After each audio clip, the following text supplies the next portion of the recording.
This is another in the series, Take Back Your Country. Once again, I'm speaking to Peter Manuel. And we've got a couple of things to discuss in this program.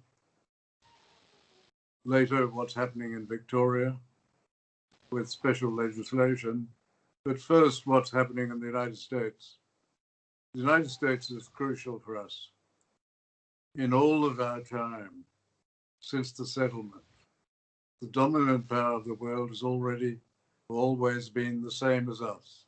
Same language, same values, similar legal system, similar attitude to the affairs of the world. Firstly, the UK, Great Britain, and for a long time now, the United States.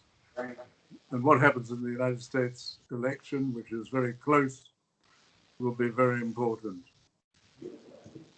And it was sorry to hear today that the president has tested and the first lady have tested positive to the virus that came from Wuhan, China. They've only tested positive. They've not yet shown any signs of any serious illness, and let's hope that that's over within a short period of quarantine, and he can resume the campaign for the election which will occur. It's very important that he continue. A group of Australian law professors, 3 professors with international renown and myself, because we're entitled to do this, decided that we would nominate him, the 3rd nomination, for the Nobel Peace Prize. And the reason was the great contribution that he is already making to the peace of the world. And we've seen that in the China Sea, where we've seen tensions reduce, particularly in relation to North Korea. War did not break out with North Korea as the commentariat suggested would happen. What is more important is that he is establishing a network of peace in the Middle East, which is extraordinary. What he's done is establish what we've called the Trump Doctrine. Right back to the 19th century, foreign policy initiatives of American presidents have been named after them and referred to them as the Doctrine. It started with the Monroe Doctrine, which was that the European powers should not interfere in the 2 Americas. What Trump has done is significantly different from his predecessors. He's first decided that the United States should not get involved in endless wars, which go on with a considerable loss of life and enormous cost and don't really achieve very much. At the same time, he's decided that the United States should be restored to its position as the dominant economic and military power. That's very important because the alternative is a communist country, communist China, which would be very hostile to the interests of this country and of the Western world. And the third thing he has done, because he's come from outside of the political establishment, he's come from business where he's been very successful, he's decided to do refreshing things. And he's managed to establish a network of peace by negotiating directly with significant Arab countries and Israel for peace in the Middle East. And he's not gone to the Palestinian dictators first to get their approval first, because they never seem to agree to terribly much. And there's already an agreement between Israel and 2 significant Arab countries, and there's said to be 9 countries in the wings waiting to have similar agreements. It looks as though he is establishing this network of peace in the Middle East. Accordingly, we've made the 3rd recommendation on the basis of the Trump Doctrine for the award of the Nobel Prize, which is some recognition for the president. So let's hope that he recovers when he comes out of the period of quarantine and can go on to fight the election. Peter. Yes, let's hope so, David. And you've got to be commended that you've got these others together to nominate President Trump for the Nobel Peace Prize. Look, if it was anybody else, if it was Obama or Clinton or whatever, they'd be absolute heroes. But because it's President Trump, the left don't want to give him any credit with anything he does. And when you consider what he's been through since he's been the president, and that's in regards to the impeachment, the Russian collusion, the way supposedly they reckon he's handled the Chinese virus out of Wuhan, which I think a lot of these figures are fudged that we're getting, to be quite honest. He wants to keep the place opened up. He's not silly enough to know that, the elderly have got to be protected. And so forth. But, I just can't understand why the radical left, the media, want to keep hammering this guy, let him do his job, which he's done a magnificent job with manufacturing and industry, creating jobs. Let him do his job and let the people of America decide who they want as the president. Now, I think it's going to be very, very interesting the way this election goes. I mean, we're hearing on the polls 24 hours a day, 7 days a week, that sleepy Joe Biden is in front, which is the biggest joke of all. I mean, we heard here in the last election that Nick Xenophon here in South Australia was going to win 30 lower house seats. He didn't get one, not one. So I don't believe the polls. I believe that President Trump will bolt in. And as you mentioned about Western society, if he doesn't get in, I think the world is in big, big trouble. America will have open borders. Manufacturing will be destroyed. Industry will be destroyed. He's worked so hard to kickstart all that, and we need to have that kickstarted here big time in Australia. And I don't think Scott Morrison is doing enough. We want to hear things like we want to build cars. We want to build washing machines and fridges. And so forth, but we're not hearing that sort of manufacturing. But no, good on you, Professor, for nominating President Trump because he deserves it. He deserves it big time. He really does. David. Yes, the alternative is not attractive. The Democratic Party is no longer the party of Roosevelt, Kennedy, Truman, and those stalwarts of the old Democratic Party. It's been captured completely by the left.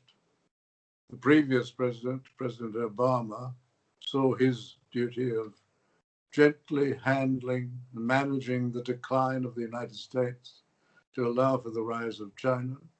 He entered into that ridiculous agreement with the mullahs in Tehran, which involved handing over an enormous amount of money to the Iranian mullahs, including, surprisingly, a vast amount of cash delivered to Tehran airport in American airplanes, knowing full well that this would be used by the principal terrorist power in the world. The idea being that this would delay, not stop, but delay Iran from developing its own nuclear weapons. And this was very dangerous, and Trump has pulled out of that, and I think rightly so. And we are very much dependent on the United States in this part of the world. And without a strong United States, the future is particularly bleak because the world will be dominated by a power which is hostile to our interests. Of course, they buy from us. We have the best coal and the best iron ore and very good uranium in the world, and naturally people are going to buy that. Not that the communists buy our uranium, but it is significant, and it's to be hoped that President Trump will triumph in the election.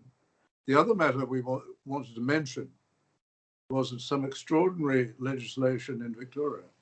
Victoria is almost an ally of Communist China. They are or they were planning to enter into an alliance, the Belt and Road Initiative with China. It looks as though federal legislation will be introduced to stop that sort of thing. But the lockdown and the way in which Victorians have been treated has been appalling and unnecessary, and the government has completely mismanaged the virus. There were really two things which were particularly important for governments. First, to control entry into Australia so that the virus wasn't brought in, and they didn't handle that very well. The second thing was to look after the vulnerable. And if you looked at world's best practice, those were the two things governments should do. There's probably no need for a lockdown, and certainly the country which handled the virus the best, Taiwan, did it without having a lockdown, and has ended up with less than 1/100th of the deaths that we've had without having our isolation. But what is happening in Victoria is even worse. Legislation is being brought in. It's passed through the lower house. It's called the Covid-19 Omnibus Measures Emergency Act, and it's still to pass the Legislative Council. Will be introduced very soon. And the terrible thing that it does is it takes away one of our ancient rights, the right of habeas corpus. And that is Latin, which really means that if you are detained by some authority, you have this ancient right to go before a court and have the legality of that detention tested. It makes us different from dictatorships. It gives us that liberty that we know we must always enjoy if we're to be a free and democratic state. Well, legislation is to be introduced to have appointed persons, appointed by government, not police, not regular officials, people from within the public service who will become appointed persons who can decide to arrest people on suspicion that you might be going to avoid the laws in relation to lockdowns and the like, and to hold you in indefinite detention without the right to go to court. Accordingly, because it's a very serious matter and it might pass the Legislative Council, I've put an open letter in Spectator Australia. It can be seen, you just Google Spectator Australia and you'll be able to see it there. It's an open letter to the Governor of Victoria. In the ultimate analysis, the final check and balance, the final constitutional guardian in our constitutional system is the Crown. In Victoria, it's the Governor. Nationally, it's the Governor General. So I've sent copies, or at least we've announced copies of the open letter to the other vice-regal officials, the viceroys, governors of every state, and the Governor General, because they, as the constitutional guardians, really need to be looking at what's happening in Australia, in Victoria, considering the reserved power of not assenting to the bill and with the right to warn the Premier. We're suggesting that the Governor warn the Premier of this right, this power that the Governor has.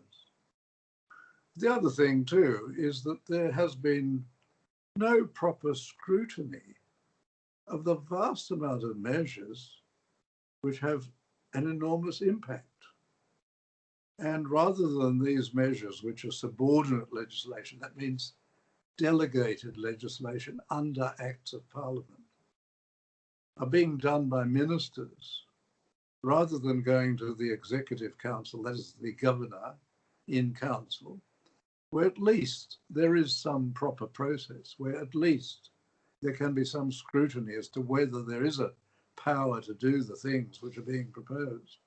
We're suggesting that all of the viceroys, Governor General, governors and so on, should be reminding the premiers and Prime Minister that we do need proper process. I thought the lockdown was unnecessary, and some of the measures, even if a lockdown were necessary, and I think the Taiwanese example has shown that you can manage the virus, this particular virus, without a lockdown of the economy, without closing down lots of businesses, without throwing people out of work. And remember, what has happened in Australia is a government-imposed depression.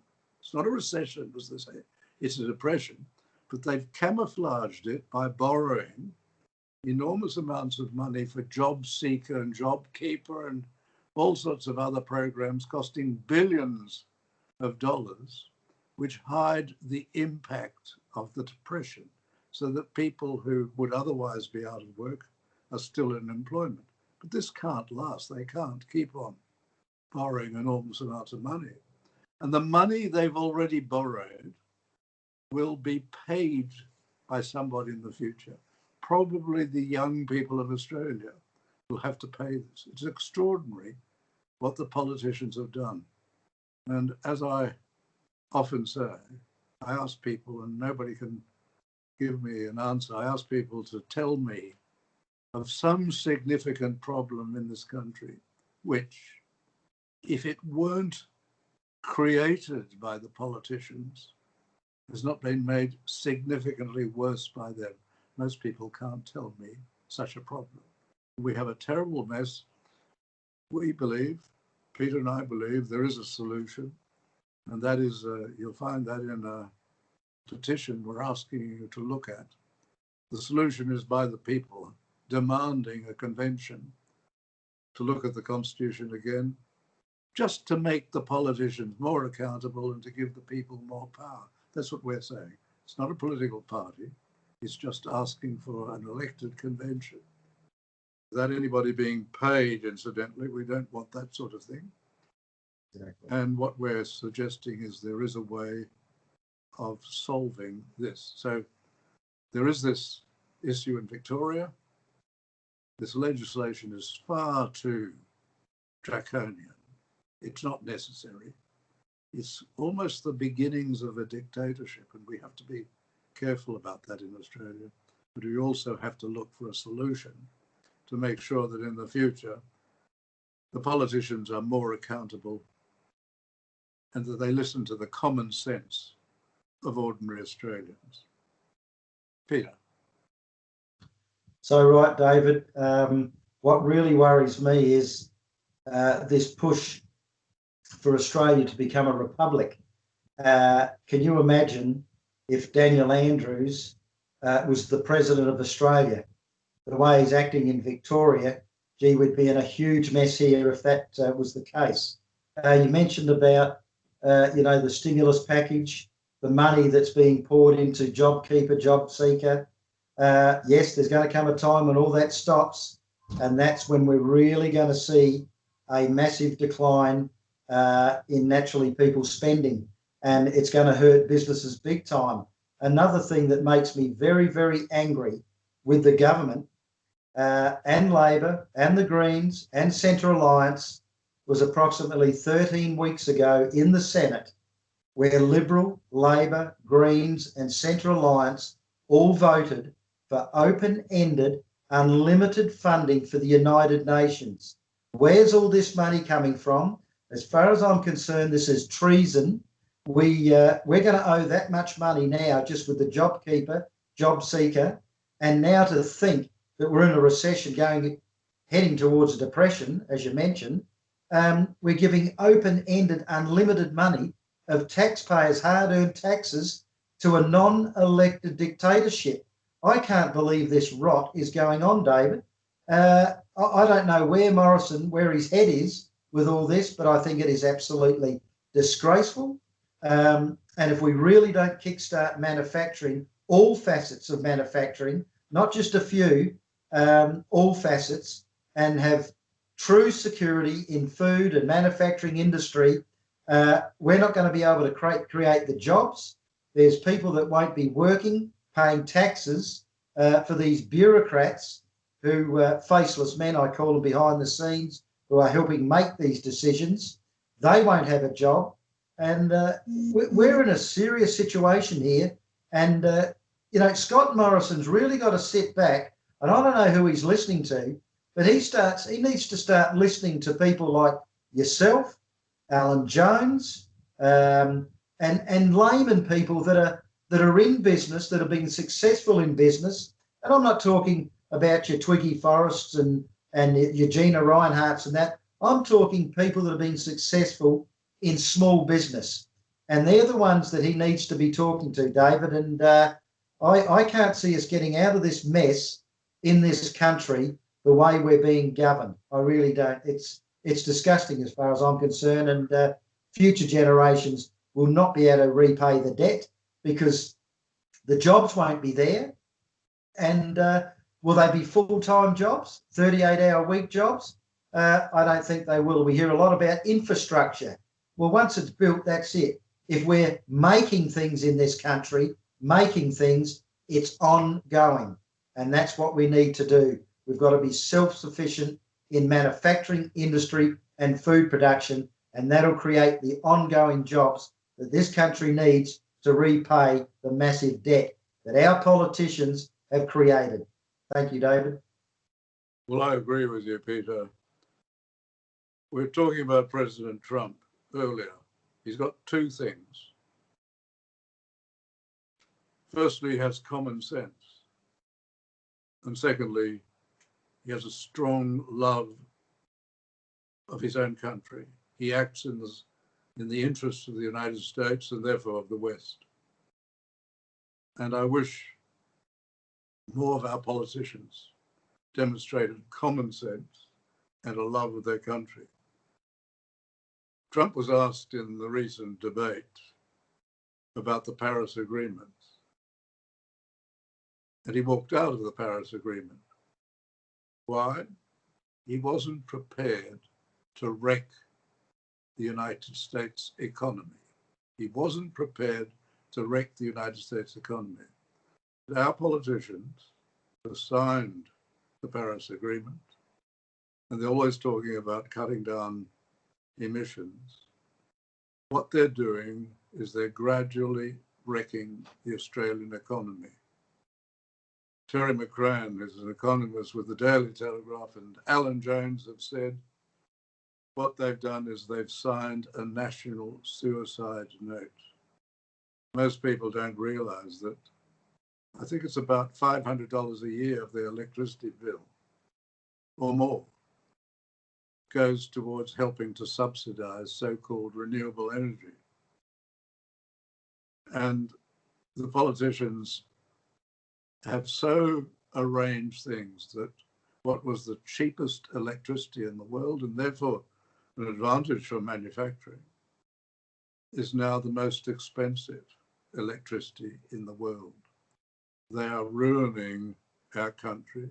That's why we've got to make them accountable. We've got to increase the power of the people, because only the ordinary rank and file Australians have the common sense necessary and the love of Australia necessary to make sure things improve. The politicians won't. They are locked in to destroying this country. It's a terrible thing. It's on both sides of politics. All they can talk about is reducing emissions. They don't even call it carbon dioxide. They say it's a pollutant. They call it carbon, which it isn't. And they imagine that politicians can change the climate. A few years ago, if you thought that politicians could change the climate, men in white coats would come along and take you away. Well, that's what the politicians believe in today, and it is a shocking indictment of their lack of common sense and their lack of loyalty and love of Australia. And they're leaving this terrible debt to the next generation, the generation of younger Australians to pay, and it's a terrible thing. It's a blight on the country. Peter. David, when you mentioned earlier with this omnibus bill, this brings me back to the Natural Resource Management Act of 2004. And I'm pretty sure it's section 69 of the Natural Resource Management Act. seize our financial documents. This is farmers, mind you. Why did an environmental movement or department need our financials? Because if we refused and said, our accountant's got that, you know, he sends it off to the taxation department. Sorry, non-complying fine for an individual for $35,000. If you're a family company, which most farms are, body corporate, $700,000. The Labor Party in 2011 wanted to change that from $35,000 to $700,000 non-complying fine for an individual, and for a family company from $700,000 to $2.2 million. And people used to say to me, why would they want to do that? And I said, well, the Natural Resource Management Board monitor the metropolitan area. So it's not just us farmers they're after you as well in the city, because 35,000 wouldn't sell your house, 700,000 will sell a few houses. 700,000 wouldn't sell too many farms, 2.2 million would. So the draconian laws in that, I can see the same with this omnibus bill. It was the powers of authorised officers. They could come onto our land whenever they like and just hit you with fines, ridiculous draconian fines. And what has the Liberal Party done here in South Australia? We have now got the Landscape SA Board. They said they've got rid of the NRM. No, they haven't, because the new Landscape SA Board, there is people on that board that were originally on the Natural Resource Management Board. So all it is a change of the badge. We've still got the NRM, we've still got the draconian laws, and we've got an extra board. There were 7 NRM boards, and now we've got 8 Landscape SA boards. So very disappointed with the Liberal Party on this one, I can assure you, David. And to think that somebody could lock you up because they think that you might do something wrong, how far down the gurgler has this country gone? And any politician that supports this bill, as far as I'm concerned, should be booted out of politics or go to communist China or go and live in Venezuela. David. Well, Peter, just in conclusion, that's why we, when I wrote that book, co-wrote that book, Give Us Back Our Country, the chapter on this was called Why Do They Hate Our Farmers? And that's what I detect, hatred by the politicians and bureaucrats, and a wish to get rid of the mum and dad farmers of this country. This is appalling. As I say, we believe that there is a solution, a longer-term solution, through a convention to make the politicians accountable 24/7, as everybody else is. And there will be a link to the petition which explains that in the text with this video. So thank you, Peter, and thank you, ladies and gentlemen, for watching this in the series Australians Take Back Australia. Thank you for your support, David, to have somebody like you. And I get people saying to me all the time, next time you're speaking to Professor David Flint, please thank him. They can't thank you enough, David. And they also can't thank Alan Jones enough as well, the way he's speaking out. But especially, David, thank you very much from everybody that I talked to. And they made it clear they wanted me to say that. So thanks, David. Well, I do appreciate that, and I'm only doing my duty. Okay. Thank you, Peter. Thank you, David.